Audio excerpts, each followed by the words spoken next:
citizens in the city of truth.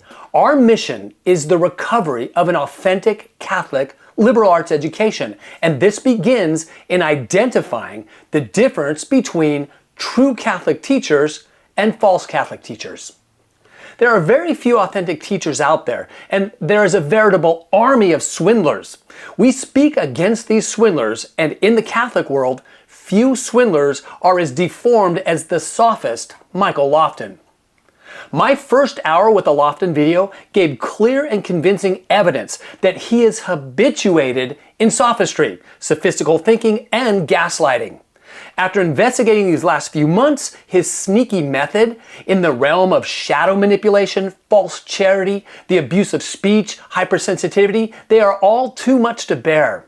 With the help of my colleague Anthony, we've discovered a refinement of the kind of sophist that Lofton is. The universal nature of sophistry is that a sophist is wise in his own eyes and he makes the worst argument the better. Although this perfectly typifies Lofton, we have discovered a more precise point. Lofton is a bullshitter. To give form to this assertion, we turn to an honest secular humanist named Harry G. Frankfurt, who wrote an exposition on this topic called On Bullshit. Although Frankfurt will enlighten the citizens in the city of truth, his work will likely cause confusion and enrage the citizens in Lofton's cave. I guess we'll see in the comments below. The term bullshit refers to a kind of abusive speech best characterized as deceptive misrepresentation short of lying, especially by pretentious word or deed of somebody's own thoughts, feelings, or attitudes. Other synonyms for this are balderdash, claptrap, hokum, drivel, imposture, quackery, bluff, counterfeit, and hot air. All of these aptly describe Lofton's brand of sophistry. When it comes to deceptive misrepresentation, there are very important differences between the liar and the bullshit. A liar is telling his audience the opposite of what he believes in his mind to be true. A bullshitter, like Lofton, has a different reason for the deception. The bullshitter finds a way to believe his own bullshit, and this is why it falls short of lying. Like all bullshit, Lofton doesn't care about the subject matter. He cares about what people think about him. He is the artist of his own self-portrait, and what he has in mind for his public image is his true end. It's part of Lofton's bullshit method to take true facts and to weave them in and out of his bullshit narratives, and he's good at it too. Frankfurt gives a good explanation of the difference between truth and bullshit by an analogy of craftsmanship.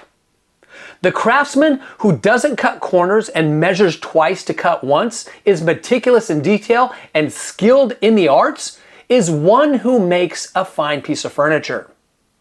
By contrast, the shoddy craftsman cuts corners. He does poor work and he has not mastered the arts. Lofton is like the shoddy craftsman who does poor work.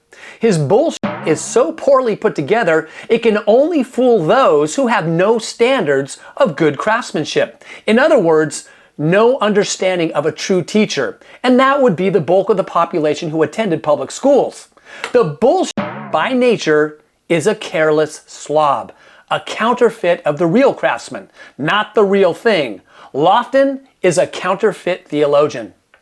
A counterfeit is really close to the real thing sometimes, so we have to consider the difference between how the real genuine thing was made and how the counterfeit was made if we're going to tell the difference. Whatever made Lofton what he is today is in large part responsible for making him a sophistical bullshit instead of a theologian. Frankfurt considers the essence of bullshit to be indifference to truth and to reality.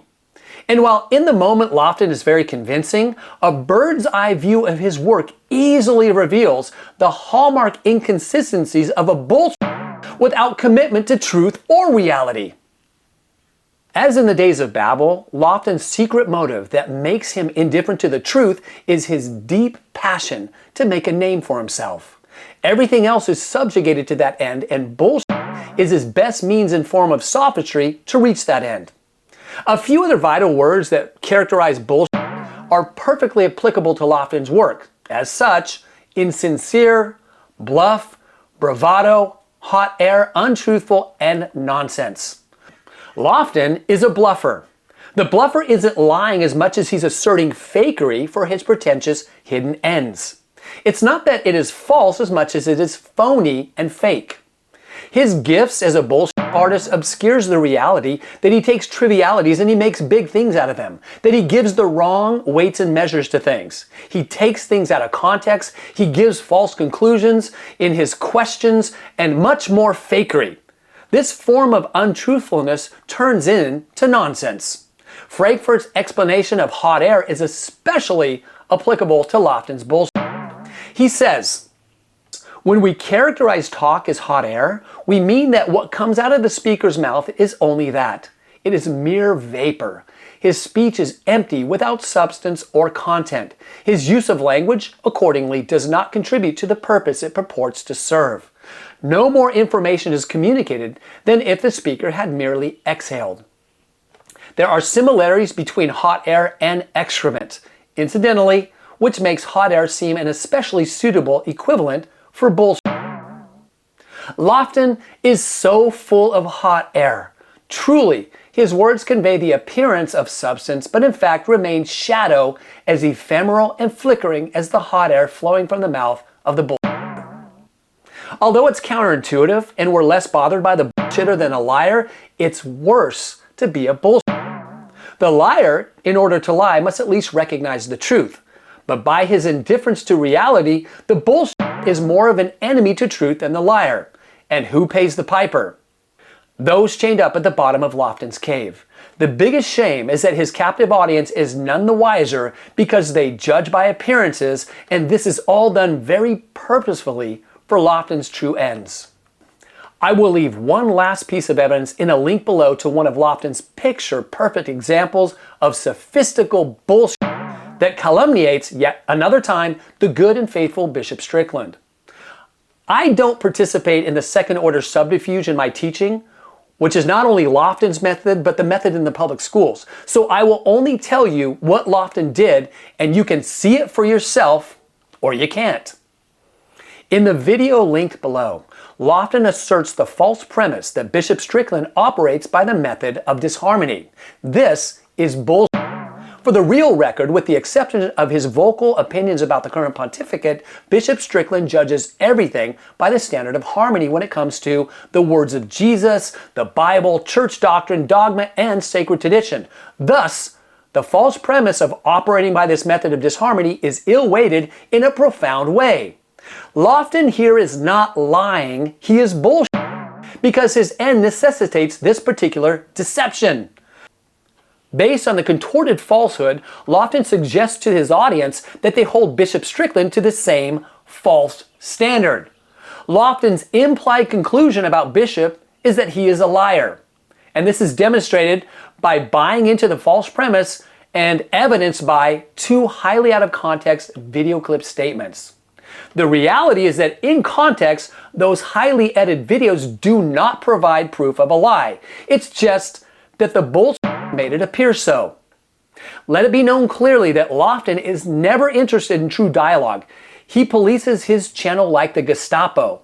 There are always comments pushing back, and Lofton blocks and shadow bans the intelligent ones, except for the following, and I don't know why this is on there, but Eternal Word Ministry wrote, and I quote, "If I remember the clips of the video correctly, his initial response to Glenn Beck's question was that he had a pretty good understanding of what the reasons were that led to his current state. It was Glenn Beck's follow-up question about being told officially that he negated. Raymond Arroyo's question was significantly different. It was about a specific meeting of a specific individual about a specific list of issues. This can explain the difference in response sufficiently enough." Sure enough, the bullshitter Lofton gave two wildly out-of-context clips to falsely accuse Bishop of lying. Another astute commenter rightfully said, and I quote, "A list of concerns is not the list of reasons for removal," end quote. Did the bullshitter engage in dialogue? No. Lofton replied, "Okay, Strickland-splainer." Okay, back to the bullshit narrative. When the audience is eating out of the palm of Lofton's hand and cursing Bishop Strickland as a liar, the bullshit does massive virtue signaling by saying, "I've not concluded he's lying. We should extend the judgment of charity to him." I do. How does the audience miss this? The false premise, the deceitful two pieces of evidence, the false conviction, the fake magnanimity giving Bishop the benefit of the doubt concerning the very falsehoods invented by the bullshit, all in order to pat himself on the back? At the end of it all, the bullshit doesn't get any deeper than that. Watch the video link below and see for yourself how sophistical and manipulative this deceptive narrative is. Lofton presents false equivalences with his fake, judged by the same standard, too frequently to be missed. If you can't see it, if you don't understand what's wrong with it, that presents a serious set of problems for you.